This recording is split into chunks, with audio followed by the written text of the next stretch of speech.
Competition के इस दौर में कौन अभिभावक नहीं चाहेगा कि उसके बच्चे टॉपर बने। आज की जो सच्ची घटना मैं आपको सुनाने जा रहा हूं, इस सच्ची घटना में भी कुछ ऐसे ही होता है। एक माँ अपनी बेटी को क्लास में टॉपर बनाने के लिए ऐसी कौन सी कोशिश थी जो नहीं कर रही थी। उसके खान पान से लेके उसके कपड़े, उसकी किताबें, इन सब के अलावा भी वो ट्यूशन पढ़ाती थी, स्कूल भेजती थी समय पर। साथ ही वो अपनी बेटी को जब भी मौका मिलता था तब उसको पढ़ाया करती थी।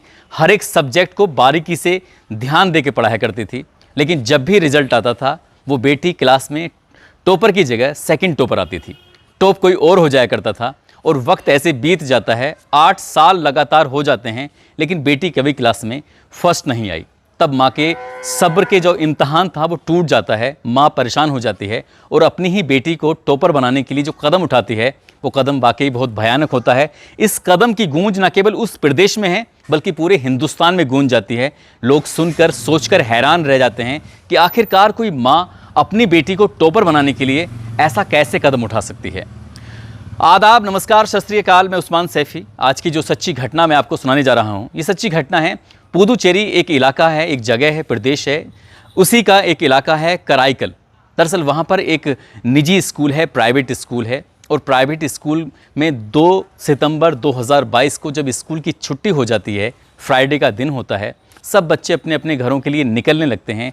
एक बच्चा है जिसकी उम्र लगभग 13 साल के आसपास है, जो कि कक्षा 8वीं का छात्र है। नाम है बाला मणिकंदन। इसकी तबीयत खराब हो जाती है, वो उल्टियाँ करने लगता है। और जैसे ही उल्टी कर रहा था, ये बात चपरासी के माध्यम से एक शिक्षिका के पास पहुंचती है और यही बात विद्यालय के मैनेजमेंट तक पहुंच जाती है। विद्यालय का मैनेजमेंट इस मामले को गंभीरता से लेता है और उस बच्चे को जल्दी से ट्रीटमेंट कराने के लिए नज़दीकी हॉस्पिटल लेके जाया जाता है। साथ ही उसके पापा, जिनका नाम है राजेंद्रन, और माँ मालती, इनको फ़ोन किया जाता है। माँ और पिता दोनों ही अपने बच्चे के साथ हॉस्पिटल पहुंच जाते हैं। और वहां जाने के बाद भी उस बच्चे की उल्टियां कम नहीं हो रही थी, ख़त्म नहीं हो रही थी। लगातार उस बच्चे की तबीयत बिगड़ती चली जा रही थी। डॉक्टर अपने तरीके से उसका उपचार शुरू कर देते हैं और उपचार शुरू करने के दौरान ही उसके माँ बाप से कहते हैं कि तुमने बच्चे को कुछ ऐसी चीज़ दी है इसको खाने के बाद फूड पॉइजनिंग हो गया है, जिसकी वजह से इसकी तबीयत लगातार डाउन हो रही है, बिगड़ रही है। तभी बातचीत करते करते जब उस बच्चे को कई घंटे के बाद होश आता है, रात के 12 या 1 बज जाते हैं 2 सितंबर 2022 को, तब माँ अपने बेटे से कहती है कि बेटा, तुमने ऐसी क्या चीज़ खाई थी जिसकी वजह से तुम्हारी तबीयत ख़राब हो जाती है। तो बेटा अपनी माँ से जो बताता है तो उसे सुनकर माँ हैरान रह जाती है, परेशान हो जाती है, सोच में पड़ जाती है कि आखिरकार ऐसा कैसी बात कर रहा है। दरअसल वो कहता है कि माँ, तुमने जो 2 बोतल जूस भेजा था मैंने वही तो पिया है। ये बात सुनने के बाद कुछ देर के बाद फिर बच्चे की हालत बिगड़ने लगती है और बिगड़ते बिगड़ते 3 सितंबर आ जाता है। लगभग उसकी हालत ख़राब होने के 24 घंटे बाद उस बच्चे ने दम तोड़ दिया, यानी कि वो मर गया, वो बच नहीं पाया। और जैसे ही ये सूचना विद्यालय पहुंचती है, विद्यालय की छुट्टी हो जाती है और धीरे धीरे ये बात आग की तरफ फैल जाती है कि एक बच्चा जो 8वीं क्लास में पढ़ रहा था, जो कक्षा 8 तक टॉपर रहा है पहली क्लास से, और सबसे ज़्यादा होशियार, सबसे ज़्यादा सिंसियर बच्चा बाला, इसका ऐसा कौन सा स्टूडेंट था, ऐसा कौन सा शिक्षक, ऐसी कौन सी शिक्षिका थी जो इस बच्चे को इसके नाम से नहीं जानती थी। घर वाले भी इस पर ज़्यादा मेहनत नहीं करते थे, वो स्वतः ही बहुत मेहनत करता था, पढ़ता था ईमानदारी से और खूब सारे नंबर लेके आया करता था।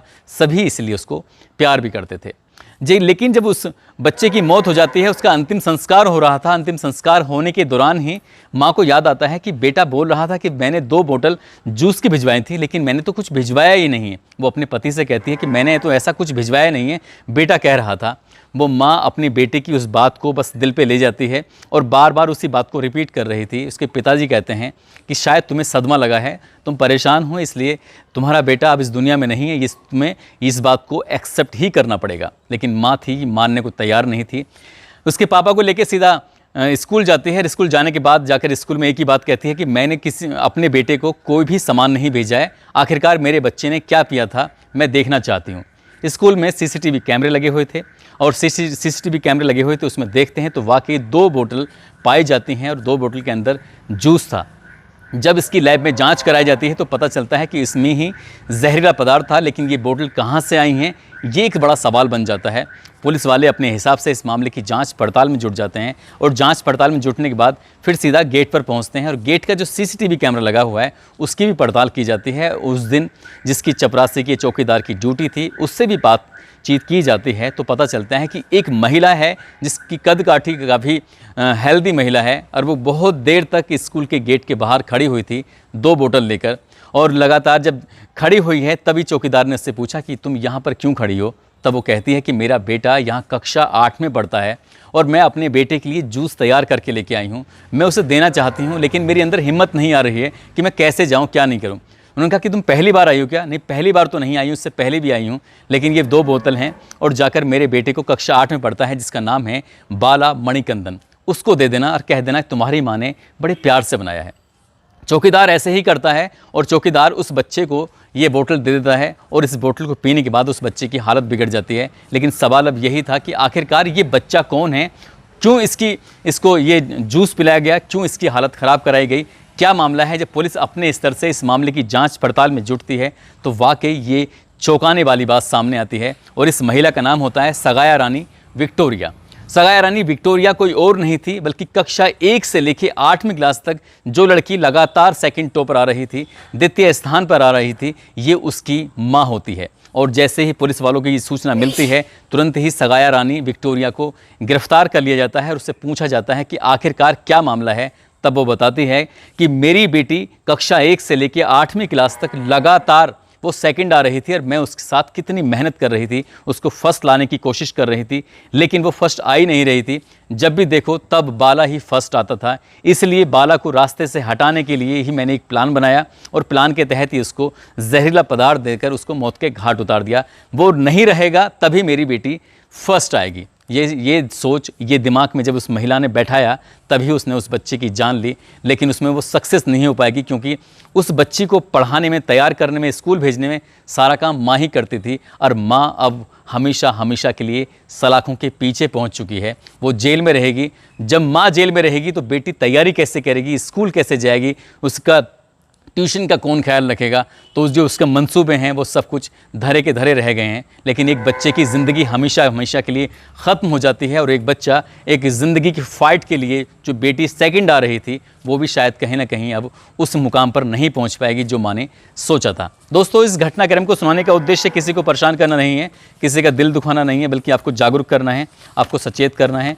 जाते जाते कुछ लोगों के जो जन्मदिन हैं, जिसमें नवनीत सरोज, गुलशन जहां, अरमान कुरैशी, रीचा देवी बिहार से हैं, काव्या, दीपक कुमार, दीप, प्रीत कटारिया, प्रिंस कुमार नेपाल से हैं, पूनम रानी, इन सभी को जन्मदिन की बहुत बहुत शुभकामनाएं, बहुत बहुत मुबारकबाद। साथ ही कुछ लोगों ने नाम लेने की अपील की थी। इसमें रेखा रानी है, परवेज़ खान है, सादिया खान, नवाब सैफ़ी, अवधेश, सुहाना, शहाना, ओम प्रकाश यादव, जगदीश बिश्नोई, सादिक खान, चांद सिद्दीकी, रिंकू, रहमत, अजय राठौर, अमजद, मुख्तार, नारायण, करण कुमार, त्रिवेंद्र सागर, मोहम्मद शाहरुख, मुकेश कुमार, गोविंद अनुराग, नज़ाकत हुसैन, मोहम्मद जैद, मोहम्मद जैन मुरादाबाद से, हरी सिंह, छोटू कुमार, सोनू पटेल दिल्ली से, विवेक कुमार, सत्येंद्र सिंह, परवेज कुमार, कृष्ण कुमार बहराइच से हैं, साथ ही मोहम्मद जफ़र आलम बिहार से, राम चौधरी, विनोद कुमार रायबरेली से, गौतम सिंह प्रजापति, अशरफ गाजी, मोहम्मद नसीम,